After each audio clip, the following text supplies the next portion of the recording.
Now moving to part 2, and that is specific questions about my program that could also apply to yours. Here are some questions that have to do more with the program. So I think this can apply to anybody, if not just this program, but anytime you're studying abroad.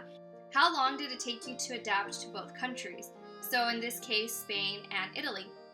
For me, it was very easy to adapt to Spain because I understood their language. Even though it is Spanish, it's a different dialect of Spanish, and I understand it very well.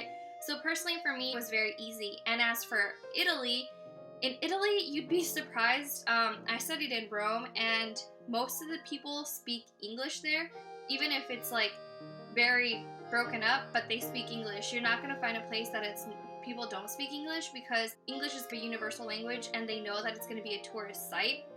So there it wasn't that hard to adapt. You'd be super surprised about it.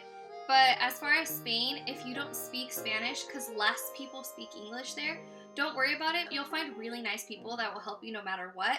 So don't worry when it comes to adapting to language. As to the culture and the environment, Spain people are just a little harder to get at or to get through, but don't be scared about that. That's just the way that things are in Spain. But after you get through that first barrier, they're super nice and they will help. As for Italy, like, Italian people are just so caring and nurturing that they're going to help you no matter what. So just don't be afraid to ask for help, because you will get the help you need. And on to the next question. So describe the people. That kind of goes back to the other question that I was asked, and the environment and how to adapt to that. Spanish people are probably a little more, how do I say, you just have to want to open up to them. And Italian people are very open and they will gladly help. So just be prepared. It's a different place, and you are going to have to get out of your comfort zone. That is something that I learned. And just be prepared to be put in maybe uncomfortable situations sometimes, but don't worry about it, because at the end, it's totally worth it. So, most interesting tourist site. I think I will add this into the part 3 of the video, where I'm going to be giving a couple recommendations as for hostels, places to visit, and things to do. How to save money. So, I'll probably do a little part 3 to this. So, saving money was key for me. You want to shop, you want to eat when you're over there. Key. Try cooking as much as possible. I know you're going to want to eat food outside because, it's freaking Spain. Paella is the best. And like in Italy, you have pasta and you're going to have pizza and all that stuff. But try cooking as much as you can and save like the outings for the weekend or like a special day throughout the week. But definitely try cooking. My groceries, I kind of did set a buddy system where we did 50-50. So me and my friend, we would buy our groceries and we'd split it. So that saved a lot of money. When you book your flights, try to book them in advance, not while you're here in the US before you leave, but while you're in the country that you're at.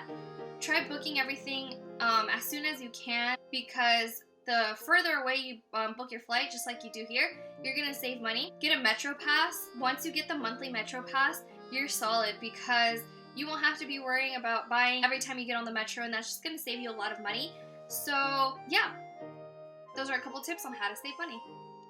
What to bring. Kind of already answered that, but it depends on the time of your program. It's very essential that you look up your weather. So take a variety of little bit of everything, but most importantly, take a couple pair of really good jeans. You should bring a backpack or a little duffel bag, so when you travel on the weekends, you're not taking your like freaking rolling suitcase. Take basic pieces that you can rewear, if that makes any sense. So solid like black shirts, white shirts, blue shirts, whatever your favorite color is. Shoes that you could also rewear. It's kind of like you're gonna end up reusing a lot of your stuff. And definitely I recommend you taking your heaviest items on the day that you leave. That way you're gonna save a bunch of space. If you're not certain if they're gonna have the shampoo that you use or the body wash, you can definitely take that on the plane, but remember, it has to be in a Ziploc bag, one of those big ones, and take it with you. It's gonna like last you the whole time there, so you won't have to purchase that over there, which probably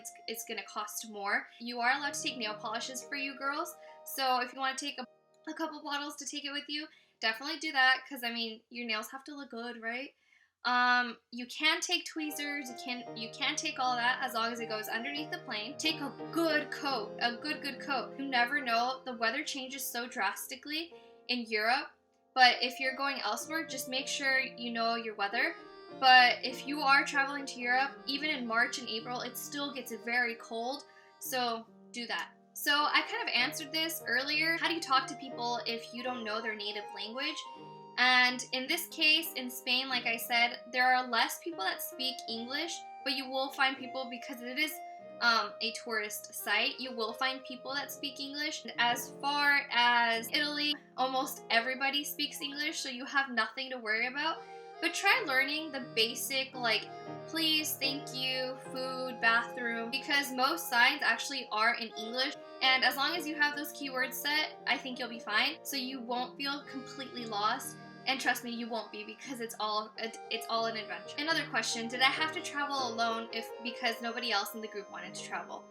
And yes, actually, I traveled from Rome to London all by myself. I really wanted to go to London because, as you can tell, I am obsessed with the Beatles, and I just really wanted to go and see Abbey Road. So I put my fears aside and I traveled by myself. It was the easiest thing ever. I carried light. So traveling by yourself, even though it sounds scary, I highly recommend it because it's such an adventure. You're going by yourself to a new place, and just be aware of your surroundings. That is key. And other than that, have a great time and have fun. And the last question is a two-part question. How do you balance school and traveling, and what forms of transportation did you take? So especially for this program, don't think that you will not have work, because I think this is one of the most tedious programs ever. And again, that's the European Transformation Program.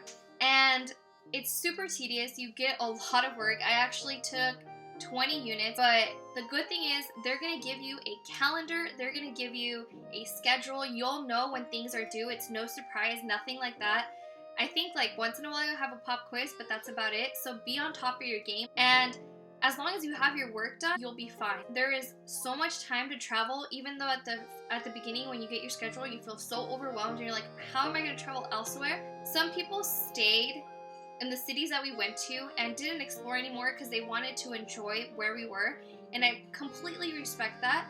But I was a completely different story, and I did a lot of traveling, and there is just so many things to do, and you want to get everything done. With this program, you either have the quarter or the semester, and I stayed for the semester, so I had a lot more time to travel. But people that stayed for the quarter, they were able to travel abroad just as much. So there's definitely time, especially on weekends. Certain programs you don't have school on either Monday or Fridays, and that gives you a lot more traveling time. How did I get there? Most of the time I flew a lot when I was in Europe, and I also took the train.